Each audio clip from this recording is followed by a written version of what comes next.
Hi, this is Dr. Karen Wilson Starks, your host for The Voice of Leadership, the show for business executives and global corporations who appreciate a biblical perspective on life and leadership.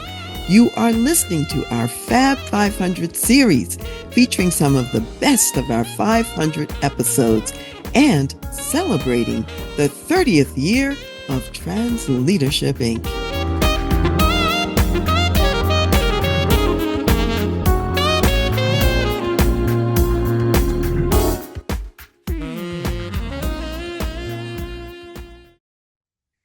Hi, this is Dr. Karen Wilson Starks, your host for The Voice of Leadership and for Dr. Karen Speaks Leadership, the show for corporate executives who want practical strategies and solutions for building positive and profitable companies that value and develop their people. Today, we are talking about diversity, equity, and inclusion, and specifically white allyship with return guest Barnaby Wynter. To hear my first interview with Barnaby about how to become the go-to brand so that you sell more stuff profitably, then go to episode number 491 from the 27th of August, 2024. Barnaby Wynter, a brand creation expert with over 457 brands to his name, is the founder of the Brand Bucket Company, a UK-based business that serves a broad range of clients from the Fortune 500, the Financial Times Stock Exchange 100, all the way to startups. He is also the author of Become the Go-To Brand, Mastering Inbound Marketing Strategy. Barnaby also has a passion for what he can do and how he can make a difference in diversity, equity, and inclusion as a white ally. And that's what we will talk about today. So, Barnaby, welcome back to the Voice of Leadership and to Dr. Karen Speaks Leadership. It's great to be here, Dr. Karen. It's fantastic. Absolutely fantastic. Thank you for having me again. And I'm delighted to have you again. And I'm really interested in this particular topic. And many people, Barnaby, probably haven't even heard the term white allyship before. So let's start there. What is white allyship? How would you define it? Oh, well, it's defined in many ways. I think I define it as kind of the active and intentional support and advocacy, I think, for really dismantling systemic racism and promoting equality in the workplace. And really, it involves recognizing the fact that as a white person, you have certain privileges, particularly in the West. And so therefore, it's all about understanding that, recognizing the way you can educate communities, your culture, your workforce to produce something that is so much more powerful when everybody feels equal within the workforce. So a white ally is really somebody who's intentionally supporting that and making it happen. I really love the fact that you talk about it as an intentional behavior, not just a tacit support, kind of like in theory, so to speak. It leads to some advocacy work in the way that you defined it. In other words, you just can't sit passively on the sideline and say, I'm a white ally. And you also talked about the fact that they have certain, I'll say, assets in their hands. And when I say assets, I'm not necessarily speaking of necessarily just hard assets like tangible, other resources, whatever they might be. And those privileges can be used for the ultimate good of promoting diversity in the workplace. So thank you for sharing that definition. So, Barnaby, let's also unpack a little bit. How is it that you got interested in this whole area of diversity, equity, and inclusion as a white person? What was the catalyst for that in your life? Yeah, so it's a really great question, and it's something I've ruminated over many times. I think the kickoff really was I grew up in and went to school in an area called the Cotswolds in central England, and there weren't actually any black people at my school when I was going to school. So up to the age of 16, 17, I hadn't really ever seen a black person, which is, I know, hard to believe, but yes, I am that old, that society was still that way structured. And I went to a concert in a big city near us, and it was my first ever concert, the Leicester de Montfort Hall, which featured three bands called The Specials, The Selector, and Madness. And they were at the very beginning, this was in November 1978, I think it was, or yeah, it was something like that. They were at the very start of what was a phenomenon in the music industry here in the UK called the two-tone era. What they represented were bands that were made up of black and white people, and they celebrated ska music. They blended ska music with punk music, which was very popular in the UK, and had created this new sound, two-tone. And I have to say, Karen, I had a kind of an out-of-body experience at this concert. It was just such an amazing energy and all that sort of thing that from that point on, I just dawned on me that the blending of multiculturalism and all that sort of thing was just such a powerful thing to do that you couldn't avoid it. And then that's kind of informed my life, really, that concert. So I got engaged in Jamaica to my wife, who soon celebrate 35 years of marriage. And then once I'd started in my own business, I've always had mentors. I started mentoring people, and I ended up being approached by a young lady who said, I hear you're really good at marketing. I'm looking for a marketing mentor. And I said, fine, yeah. So we had a chat about it. And the story is, she said, I've got a test for you. And I said, what is it? She said, did you know that Santa Claus wasn't originally red? And she was dressed in red from head to toe, red shoes, red dress, red lipstick, big hair. And she was taller than me. And I said, oh, yeah, Santa Claus was originally green, and it was Coca-Cola made in red and all that sort of thing. Went through this. And in fact, I put it in my book, and I showed her she said, you're definitely going to be my mentor. So we started mentoring. And after about 6 years, she turned up late for a meeting and apologized for being late. And I said, that's okay. She said, I'm sorry. I haven't, I'm not 100%. And I said, oh, I hope it's nothing serious. And she said, well, I've just found out that I've got bipolar, I've got childhood trauma, and I've got PTSD.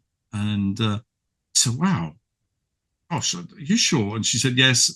And then when I said, look, why have you never told me before? She said, we don't. And I said, well, what do you mean we don't? She said, black people don't talk about mental health. I said, well, what do you mean by that? She said, well, it's particularly pertinent in the Afro-Caribbean community that we don't talk about mental health. I said, well, that's quite a sweeping generalization. What do you mean? And she said, well, it all stems from slave days, and it's a thing called generational trauma. I said, well, all right, stopping the meeting now. You're going to teach me about this. So she taught me that if you were a slave and you didn't know what you were doing, you were beaten by the slave master. So there's this cultural thing amongst the black community not to ask for help, and that kind of leads to business failure and not getting on and not getting educated and all that sort of thing. There's this sort of brain of that. So, but if you've got a mental health challenge, you're killed by the slave master. So she said, we don't talk about mental health at home, in the church, in society. We just don't mention it at all, which is why you've never known. I would never reveal it to you. Anyway, this started this whole idea of how little I understood about the community in which I was deeply ingrained, which, that there were human beings who were somehow beholden to this. And from that day on, we then ended up starting a charity together for black business owners with mental health challenges. That went down the mental health route, so I stepped away from that after 3 years, and that left this gap. Well, let me jump in because I want to unpack some of the things that you've already talked about and that you've already said. First of all, I think even in the United States, there is a long history of people of African descent here also not talking about mental health and also not seeking mental health assistance.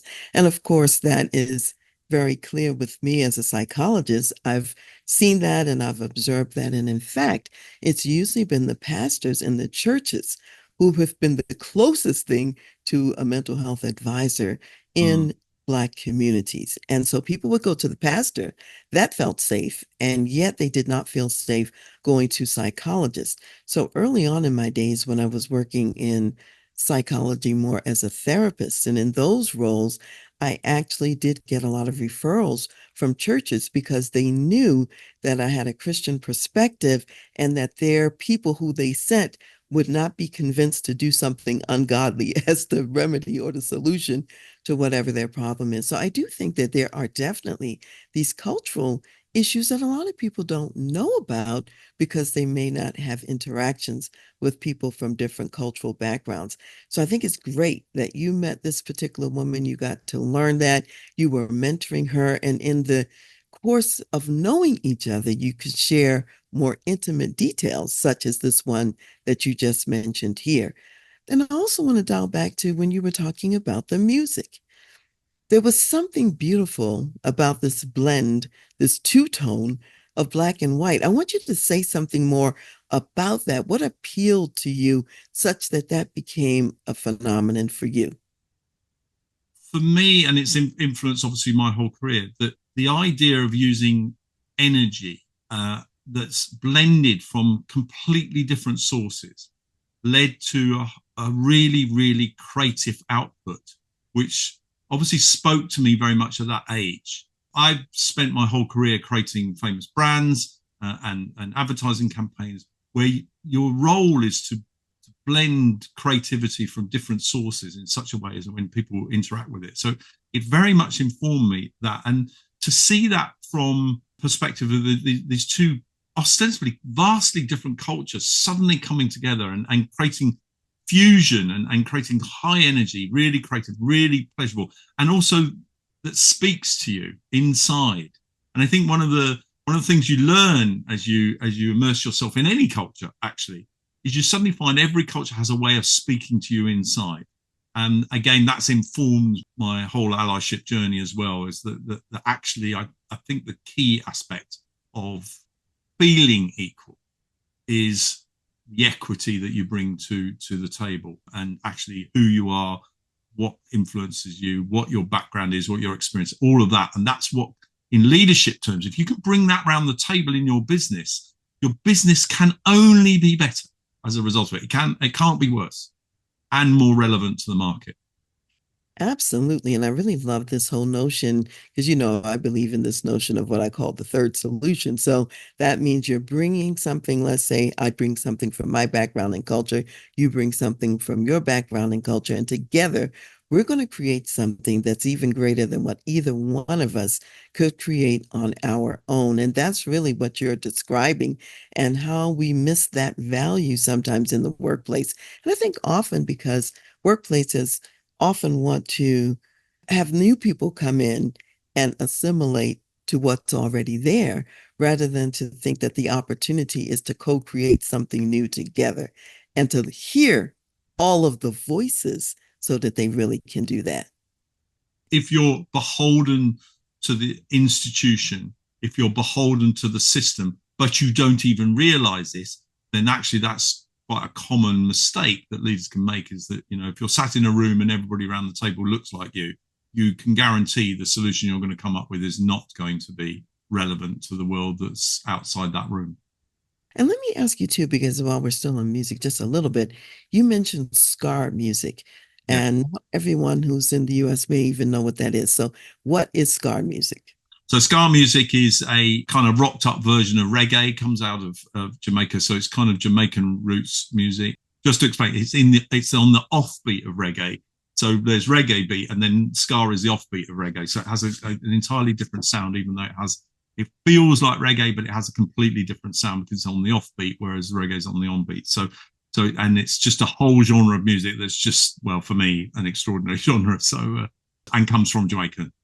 Okay, wonderful. When you said it's on the offbeat, it made me think a little bit about jazz because jazz is kind of on its own beat that's different from R&B and it's different from the blues. And so there are people who really love R&B or might love the blues, but they may not like jazz as much or vice versa because of a preference and whether you're on the actual beat or on a different beat, if you will. You're, But all of absolutely. this is creativity, and in terms of the music that gets created in the different places when people move, let's say to the UK, the music they might create, or when they were in the Americas and the music they created over here. So I think music is a great metaphor to even talk about what you're talking about, Barnaby. So thank you for sharing that backstory. Now, you were saying earlier that there was a gap in what you and your colleague were creating because she was going in the mental health route and you saw that there was still another need. So let's talk about that. What was the gap that you saw and what were you building for that? since the murder of George Floyd, the voice of ethnic diversity got very loud. And what had become apparent going to all the sessions that we were running as a charity is there was a real anti-white feel for the black community here in the UK. So that was the first thing which kind of rocks you a bit. You go, okay, well, how can we be creating something that's intentionally not, racist? Not, it can't be right. So there's a lot of that. So I started to attend diversity, equity, and inclusion sessions run by people, and my observation one of those was that they were often commissioned by young white women in corporates.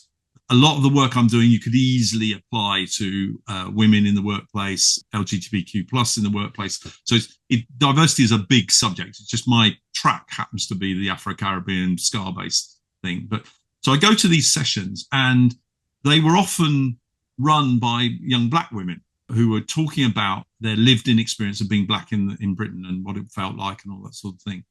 And it always resulted in the white attendees being in a state of shock and awe and quite upset by the fact that they were contributing to this feeling in amongst the colleague. And at the end of it, people would just say, so what do we do about it? And the thing that really struck me was all these sessions were great at raising awareness of the difference and where diversity was important and where racism was in place, but nobody was giving any way of going forward. And it dawned on me that there is a challenge when the underserved are talking to power. I'm not saying they're underserved and I'm not saying they're power, but just there's a challenge that the underserved can't tell power what to do. Just they can explain how they feel and why they're in that situation. And I suddenly thought, well, what's the problem? The problem is white male patriarchy, right? The West is built on white male patriarchy. It's a historic fact. And so therefore I thought, well, I'm a member of the white male patriarchy. Maybe I can do something about talking to my fellow white male patriarchy and say, I can tell you what I've learned and what I can do. And they're more likely to listen to me. And that's kind of inspired me to have a go at putting together an organization where I, as a white male, talk to other white males and say, guys, we need to step up here. The world is moving very, very quickly. We're either going to become entirely irrelevant, be ousted in another way, or we need to step up, and we need to do it quickly. AI is being programmed at the moment by the white male patriarchy, and therefore we need to be really careful that it doesn't exclude vast swathes of humanity because it's not having the right inputs in it. So I just want to get the conversation going. I've found 10 habits, 10 things that people can do as white leaders, and so anybody that's prepared to listen, I'll tell them what it is, explain where they're from, how they work.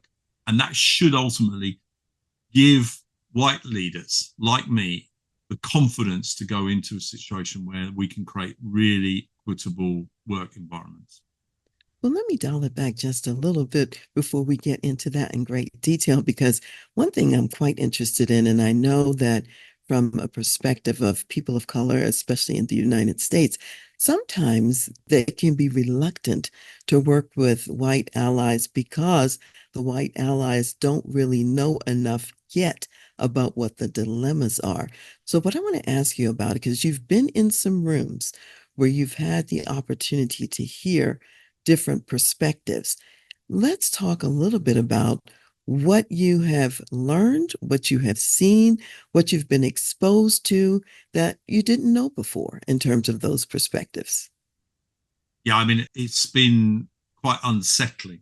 One of the things I hear a lot is progression is very difficult when I don't see people who look like me above me. That's been a very common phrase. I've seen it heard a lot at conferences and things like that. And that's really made me to really think about what privilege is, because that's never crossed my mind. I've always thought if I want to be a leader, I have to learn how to be a leader. One of the big things that I found is this idea that it's impossible to progress because there's nobody sponsoring me effectively above that looks like me, and therefore I don't have the confidence to go for it. And yet my career, enjoyed an accelerated career, was always because I worked hard and I stayed late and I did more work and I went the extra mile on everything. And, and then that was seen by the organization as really valuable to the organization. So that's kind of struck me. The only barrier appeared to be skin color, because all the talent's there, all the abilities there, all the experience there. We're on third generation British born from Jamaica and all this sort of thing. So why are they still worried about that? So that was a big revelation. I think the other thing is that, there is unfortunately still perceptions that the black community is no good with money and they're violent and they're, all these things. So you just think, well, none of that stacks up. It's just like, and so part of what I'm trying to do is just get people to really immerse themselves a little bit more in the thinking and not just take things for granted and let the privilege of the system and the institution that's designed for them, probably by them, to think very differently about that, because that's kind of shocked me that other human beings down. And there's loads of research this is happening, but it's true of women. I mean, in the UK, 98% of all investment goes into male-led businesses. I mean, that's a disgrace, given that 50% of businesses are run by women, and 2% goes to female-led businesses, and 0.8% goes to black-led or ethnic-led business investment. But that's just ridiculous. Ridiculous. So there are numbers that show the disparity and the difficulty that people are having. And you've heard people say it's hard to progress when there aren't other people who have already advanced. And so people often have a tendency to advance others who they perceive to be more like themselves. And so I like the fact that you are exposing yourself to communities that before now you haven't known a lot about, so that you can learn about the experiences and what's going on. Because I think one of the challenges very often when people do want to make a difference is they don't take the time to be in community and to learn and to understand, so that the actions that they take will be helpful in reality and not just some actions that are not reasonable. So let's talk a little bit then about these 10 habits that you've come up with for white allies and how it positions them perhaps to take some of the right actions. Great. Well, let's do that. So this is all based on a piece of work that Harvard did also in 2020, I think October 2020, post the George Floyd. So they did some work. So it's drawn from that. So the first habit is you've got to be curious. We've touched on that now. You've got to go and learn. You've got to immerse yourself. 2-3 Saturdays ago, I'd done some work for some business owners from Nigeria, and they said, "How can we thank you?" And I said, "I'd love to learn about Nigerian food." They arranged for a caterer, a Nigerian caterer, a top Nigerian caterer in London, to come and make a meal for them and for me. I was the only white person there. On the 32nd floor of a building overlooking London, we had meat pies and we had jollof rice, and it was just, and they taught me through everything. That was just amazing. So the first thing you've got to do is be curious. So that's not a case of asking where people are from. It's sharing your experiences. What is it because actually the more as a leader you know about that, the more you can bring them into the kinds of challenges you're facing as a business. Say, oh, we could get an amazing perspective. So that's the first thing. The second thing is you must sponsor talented proteges. But what you do is got to actively find proteges that do not look like you. Because the fact is, if you find people who don't look, so I'm mentoring 17 people at the moment, and half of them are from the ethnic community. And actually, it makes such a difference because you're opening the doors, you're inviting them to the meetings, you're preserving their integrity, and you're growing them and their expertise. And as a white leader, we have the choice, because I've seen in my career white leaders picking other white people to, out of the mix just because, and that's so Spanel. Let me comment on that a little bit, because I know it's very clear in the United States and from the research that's done here is that people need those sponsorships, especially to get into executive level roles. There's several pieces of it. There's a corporate culture that they have to learn. They have to learn how executives function and do business in that particular business, and they have to have the visibility. So the right people get to see them and get to see what they can do. They won't even know what door to open. And if you're farther along in the business, you know who they need to know. And you also know what doors need to be open, what opportunities are there, and how you could showcase their talent. So that part is crucial. And even if there were other Black people ahead of them, they need white sponsors anyway. I mean, there's that mixture that you need, period. if you are subscribing to the active dismantling of the institutional racist white male patriarchy, then this is not a problem. Then of course you're going to do it. It's really easy, actually, just fellow human beings. So it's a very potent way of beginning to break down and dismantle. And you can sponsor women, you can sponsor LGBT. I'm just, my thing is the Africa. So absolutely agree. The third thing then is to be mindful, which is what you've got to do is you've got to spend more time thinking about how people have got to where they've got to on their journey, what their background is, and again, you see this a lot in business, that often you see women are being held back because somebody has said, oh, well, they're probably going to have children, we shouldn't put them on the fast track program. It's nonsense, yeah, rather than understanding. But equally, if somebody is a home carer, for example, for their parents, which is not unusual, or that sort of thing, particularly in an environment where mental health is not discussed and stuff like that, maybe they need to get home on time, so making them work late. So as a leader, you've got to be really mindful of the world they enjoy their life in, and their life is, and that's really important as a leader. The fourth thing then is if you are recruiting, you should insist on diverse candidates. And too often in recruitment, not enough time is spent saying, okay, we've got all of these candidates, but where are the representatives of the society we want to live in? If the ethnic community is 14% of the society in the UK, 14, 15%, then 2 in every 10 people should be from the automatically just on the numbers. Yeah, let alone if you're an ally and you want to shift the needle on creating a diverse culture and really benefit from that in the way that, for me, ska music emerged from nowhere. If you want to do that, you have to insist on diverse candidates. So what do you say to an organization when you're talking about that, let's say, and insisting on diverse candidates, and they say, we can't find any qualified people who are from diverse backgrounds? So that's a big fallback statement that many people use to justify not moving in this direction.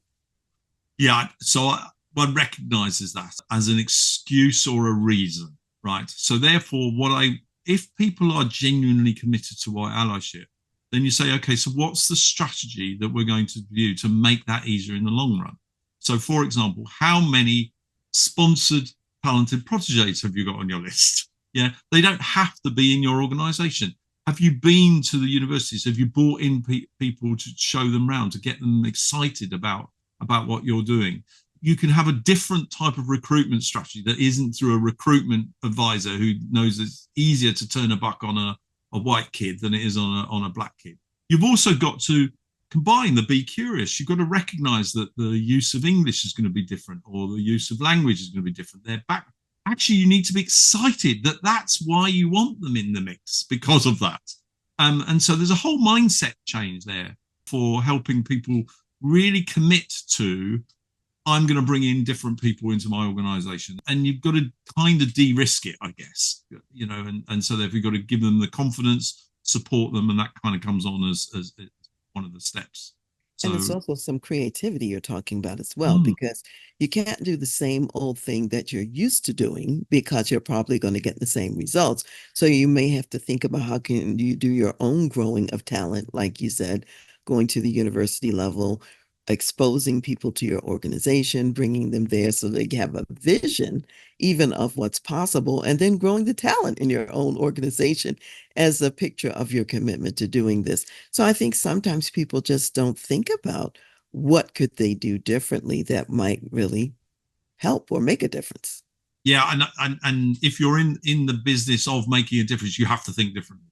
Otherwise, if you want to do the same old, then it's probably not for you anyway. But you want a business that's going to be here in 5 years, 10 years time, you've got to start doing all this stuff, in my view. So I think the next step then, so that's the next step is own your privilege. That's a very, very challenging area. And I'm grappling with that, because not unreasonably people say, but there's lots of poor white people, shouldn't we be looking after that? There's et cetera, et cetera. And in fact, there's a big news story on the news channels today. We had some riots here in a place called Hull, which, quite a quiet town, as a result of ostensibly somebody who attacked some people, and it broke out that they were an immigrant, and then everybody went rioting, and it turned out they weren't an immigrant, and it was just social media. Anyway, they're interviewing people to say, well, the problem is we're living on the street, we're homeless. Why isn't the government looking after us instead of giving all these immigrants lots of free hotel rooms and all that sort of thing?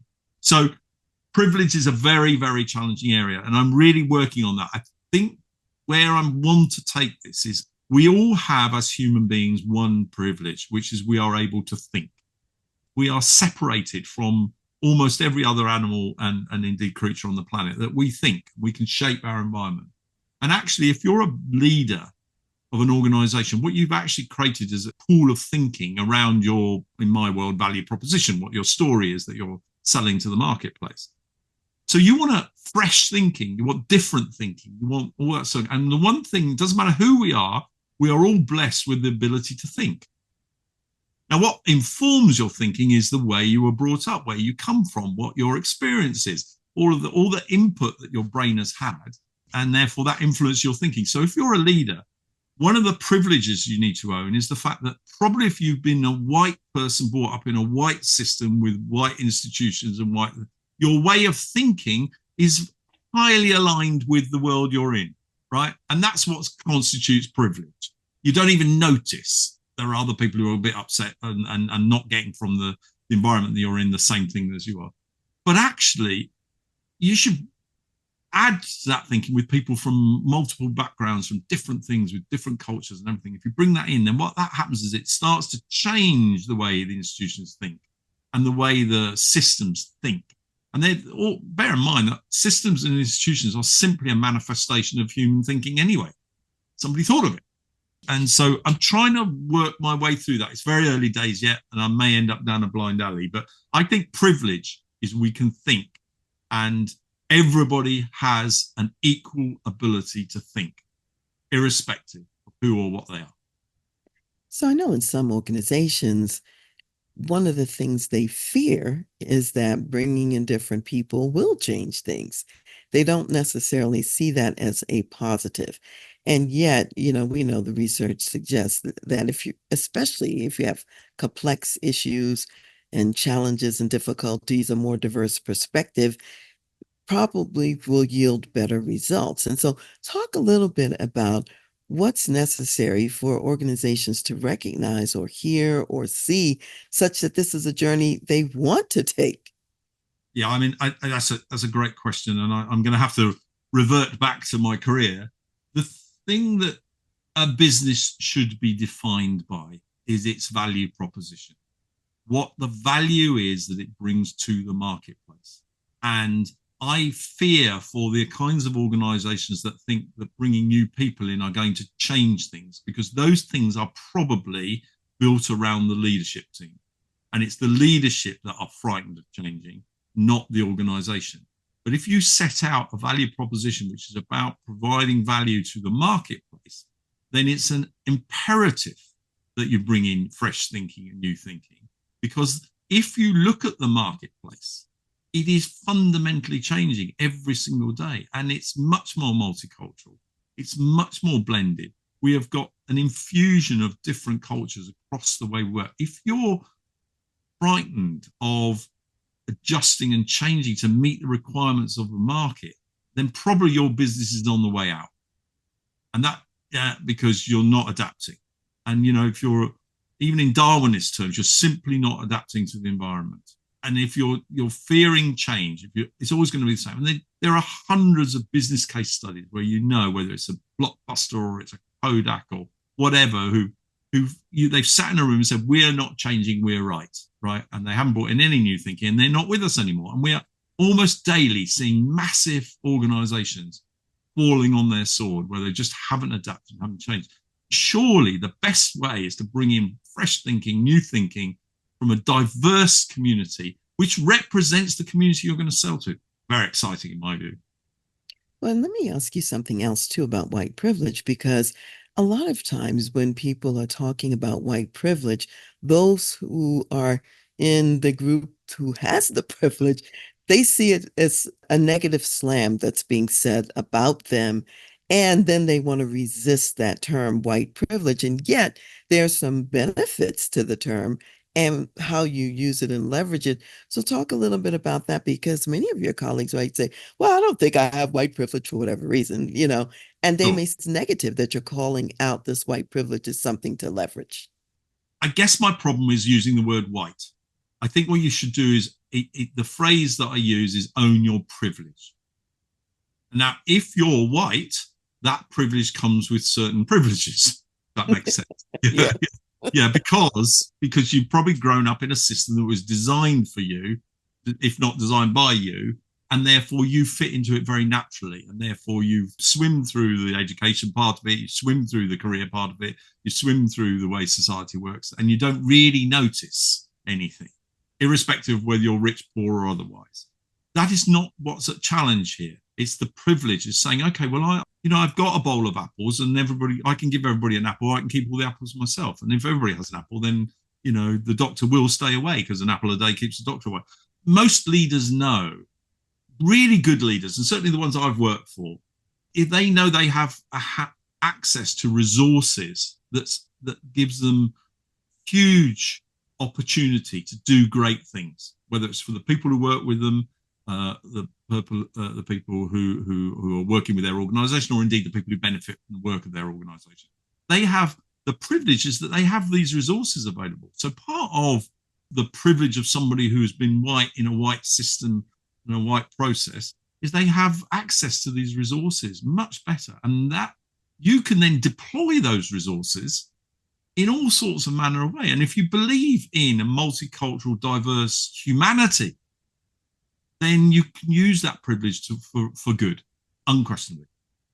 There's something interesting you said, talking about privilege itself and not necessarily putting the modifier white to it has other advantages as well. Because, for example, I am a Black woman, yet there are some privileges I have. I have privileges from being in the United States. I have privileges from having a doctorate degree. I have privileges from certain neighborhoods where I might live, and so on and so forth.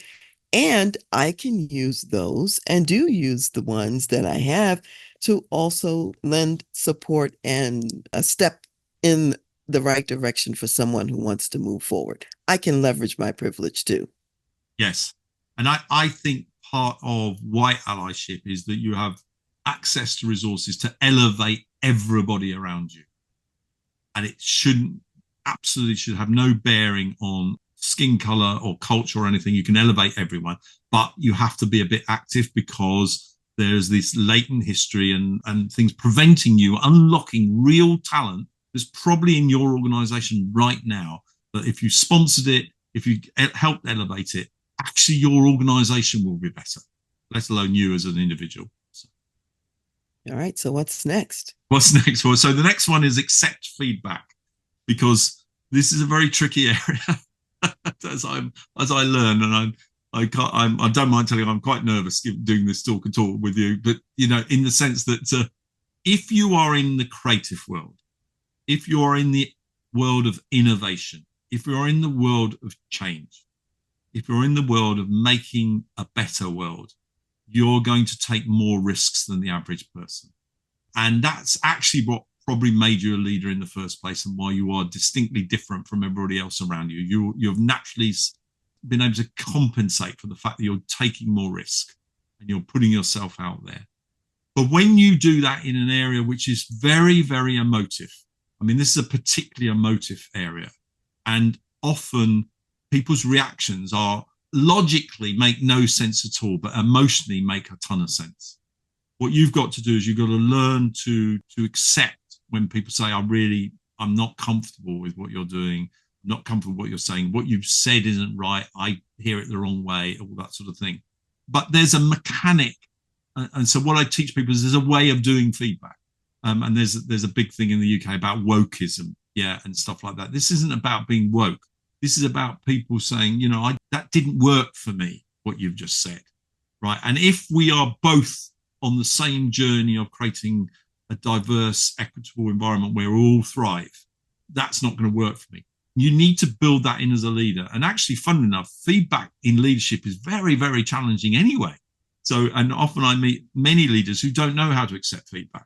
I'm the boss. That's the way I want it done. Okay. But have you thought maybe that isn't going to quite work?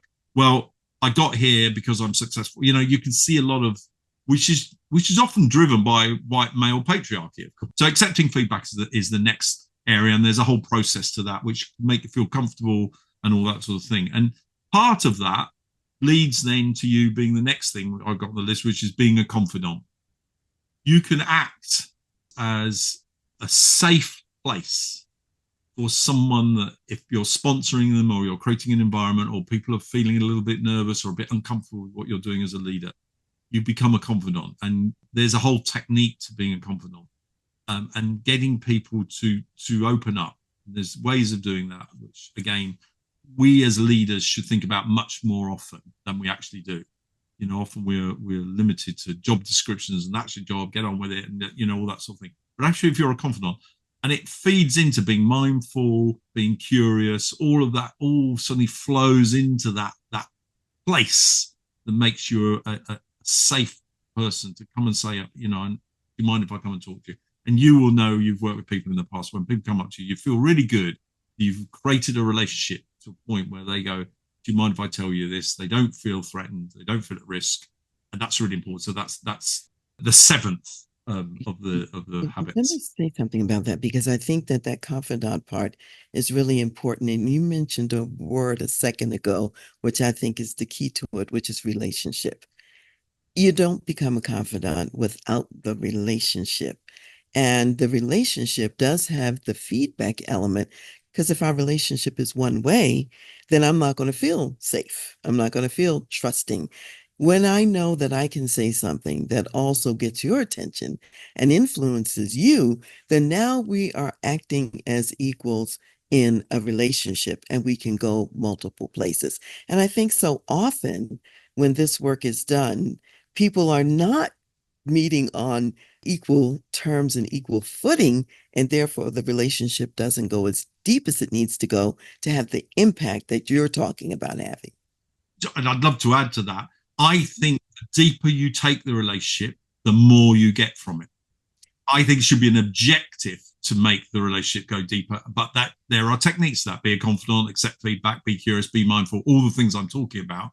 If you start to blend all those together, suddenly people are working much harder on creating great things, of which you are the natural leader. It's an amazing place to be, and that I remember that when I had a top 200 ad agency in central London, when the creativity was really flowing, you just knew you were facilitating great minds, great thinking, wide views, all that sort of thing. It's fantastic. So being confident is important. Number 8 is bring diversity to the table.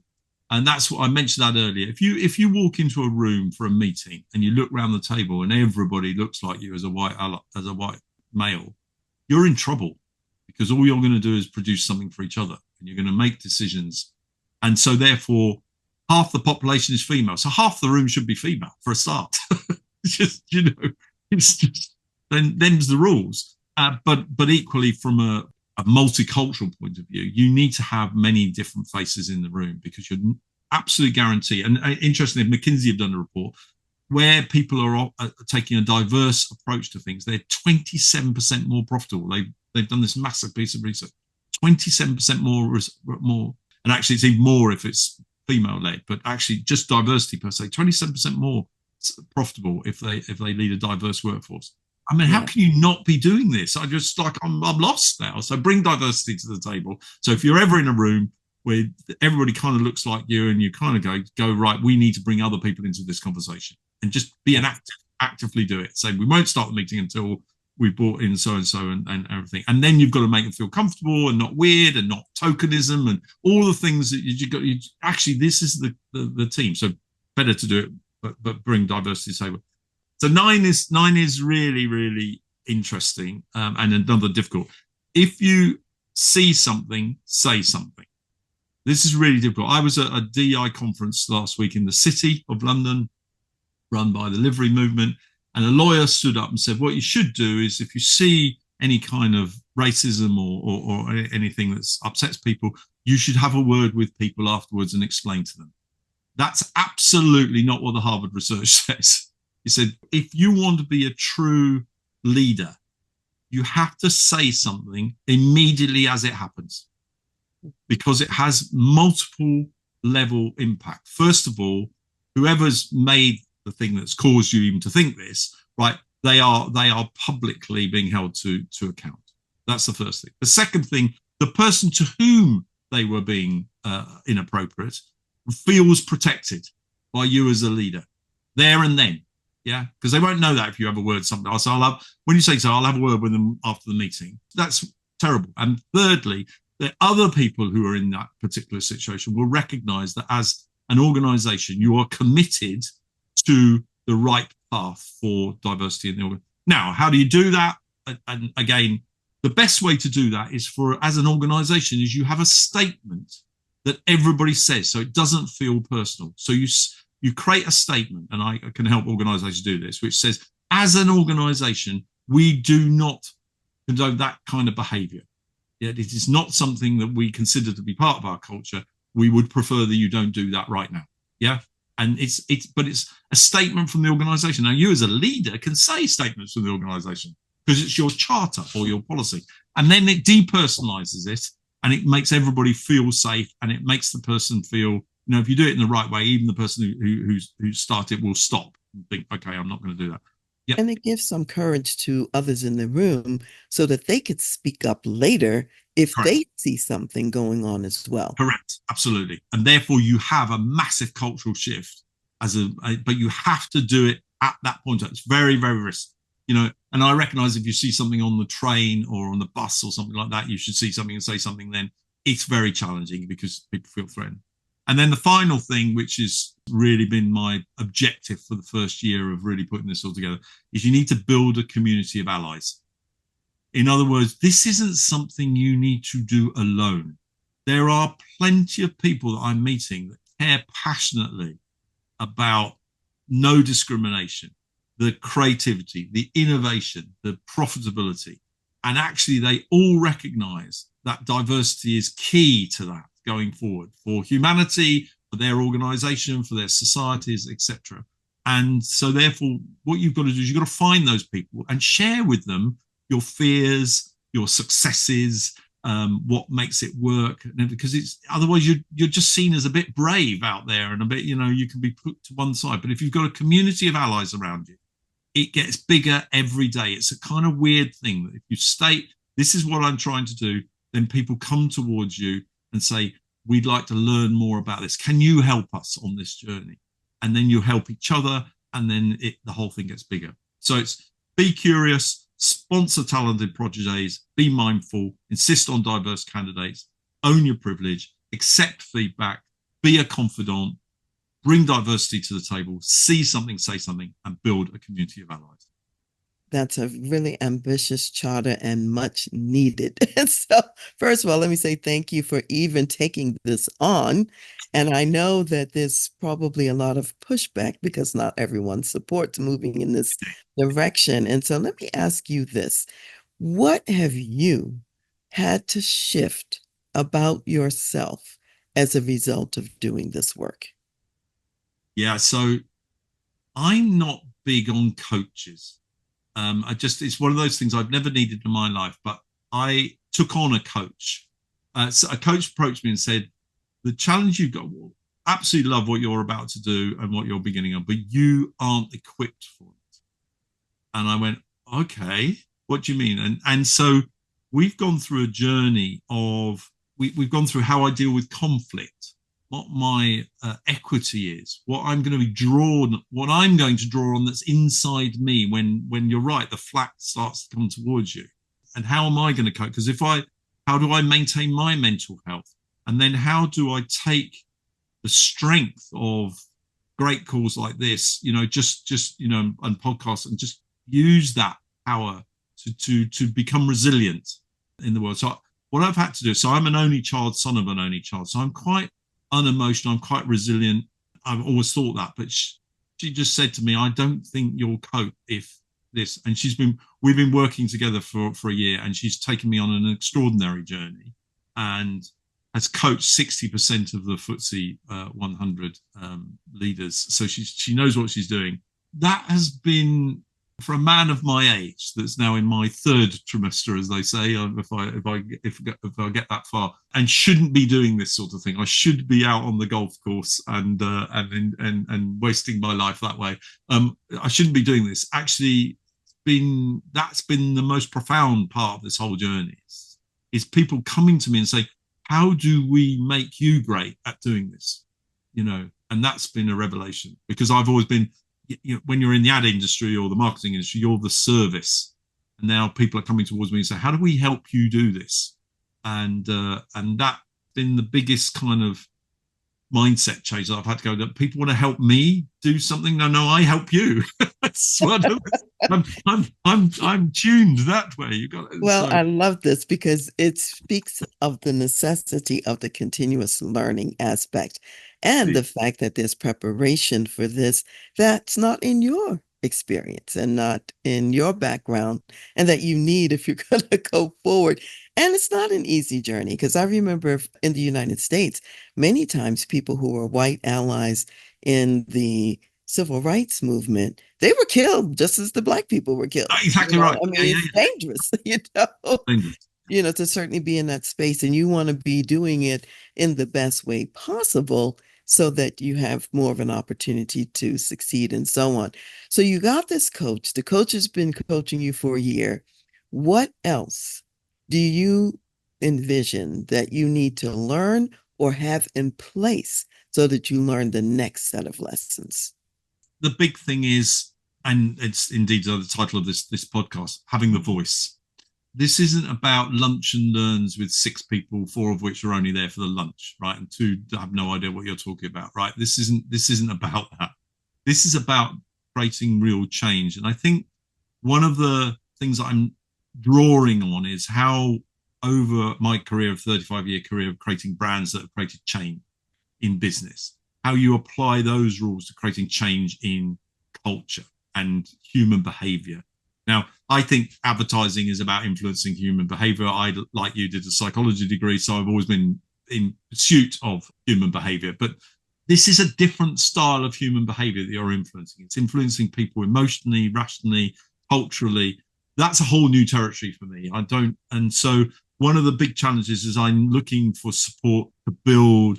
Is it going to be an online platform? How do I get this message out to as many people who would care to listen to us?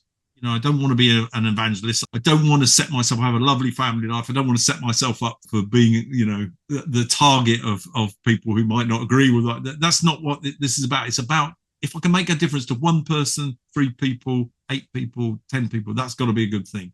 And I think the best way to do that is to get white leaders to embrace the ideology of, we can have a better workplace, more diverse, if only I knew what the tools and the levers were. And part of all I want to do is just place levers in people's hands and say, we try some of these, try some of the 10, see if it changes things. And if it does, you're going to create a better workforce, better outcomes for your buyers, and you're going to be much more satisfied. And the planet has got to be a better place. Absolutely. And so that's a great thing. So how can people get a hold of you? How can they participate in, this is a nonprofit, so you're collecting funds and so on as well. So how can people participate? The best way is to go onto my LinkedIn. I have a white allyship section on my LinkedIn profile where I post blogs and more detail about the things I've just talked about, and connect with me through LinkedIn. I'm Barnaby Wynter with a Y. So WYNTER. So just look me up on there. Use LinkedIn, and obviously through you, Dr. Karen, they can get a hold of me as well. So I'm not that hard to find online. Just reach out. I'm on Facebook, on Insta. So I'm everywhere where you're supposed to be. And if anybody wants to learn more or offer their support in any shape or form, more than That's willing. fantastic. Yes. And also, let's just mention again your book that's related to your brand business. That's important as well. And I really like the idea that you're going to use the expertise you've learned from the brand business to apply it to this new area. Yeah, so it's become the go-to brand. Mastering inbound marketing, it is my observation. The last 10 years, the power of buying has converted to the buyers now. And actually, if you are building a business, you have to create an inbound marketing strategy. This is no longer about broadcasting. So the whole book is about how you do that, how you build your business that way, and there's a methodology. So become the go-to brand and mastering inbound marketing strategy. Excellent. And what final words of wisdom would you like to leave for my community? Leadership is very, very exciting. Being a leader is a privilege. And I would commend you to really take a moment to think about how a diverse workforce can fundamentally improve your resilience as a business, your profitability, your creativity, your innovation, because I can assure you all the research says that's the way forward. Thank you so much, Barnaby. I really appreciate you being here to talk about this very challenging subject in many ways, and at the same time, very exciting subject because it's going to figure prominently for our future success together. So, all right. So today I'd like to end with a couple of verses from Revelation, the 7th chapter, and starting with verse 9. And it says, at first, I will just mention that this is sort of like at the end times of life. And it says, after these things I looked, and behold, a great multitude, which no one could number, of all nations, tribes, peoples, and tongues, standing before the throne and before the Lamb, clothed with white robes, with palm branches in their hands, and crying out with a loud voice, saying, Salvation belongs to our God, who sits on the throne, and to the Lamb. Now, what I want to point out in these couple of verses is that it's not just one group of people who's before the throne of God. It's not just Black people. It's not just white people. It says all nations, tribes, peoples, and tongues standing before the throne. This is the future. So we might as well learn how to get along while we're here, because we're going to be together later.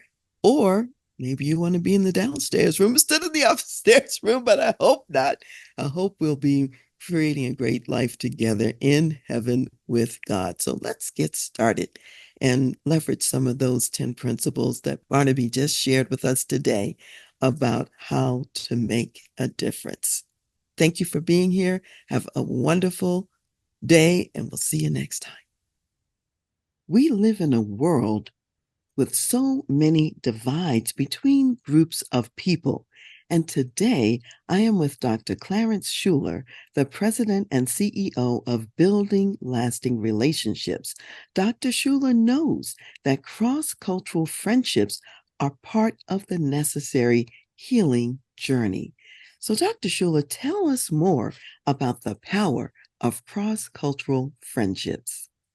Well, Dr. Karen, I'd love to do that. And maybe the most important relationship, or one of the most important relationships we can build, are cross-cultural friendships. And the reason, because we have so much racial tension. And we found that if people from different cultures become friends, it actually lowers the racial tension in America. Dr. Gary Chapman, the author of the 5 Love Languages, the New York Times bestselling author, and I have written this book, this resource called Life-Changing Cross-Cultural Friendships, how you can help heal racial divides one relationship at a time. And we believe if people would get that book and read it with a friend and talk about it, or make a cross-cultural friend and read through the book together, it can change lives forever and change the racial tension in America and make it a better one. So that's really our goal with that resource. Thank you so much, Dr. Schuler, for sharing that. And for those of you out there, if you would like to donate and contribute to creating cross-cultural friendships in our world, go to clarenceschuler.com and make sure you pick up a copy of the book for yourself and start a new cross-cultural friendship today. Thank you for listening to The Voice of Leadership with me, Dr. Karen Wilson Starks. I am also your concierge executive leadership advisor for when you need to make tough business decisions, lead change, create a positive and profitable company culture, develop an enterprise-focused executive team, or prepare for leadership transition and succession. Contact me at drdr.Karen Karen, Karen, at transleadership.com. Also go to my website, www.transleadership.com, for more leadership resources. I want to give special thanks to Ron McMillan, gospel jazz saxophonist, National Billboard recording artist, also known as Mr. Sirius XM, for allowing us to use his gifted music on our show, and to Chad Barr of the Chad Barr Group for serving as our show producer. Thank you for joining me today, and I'll see you next time.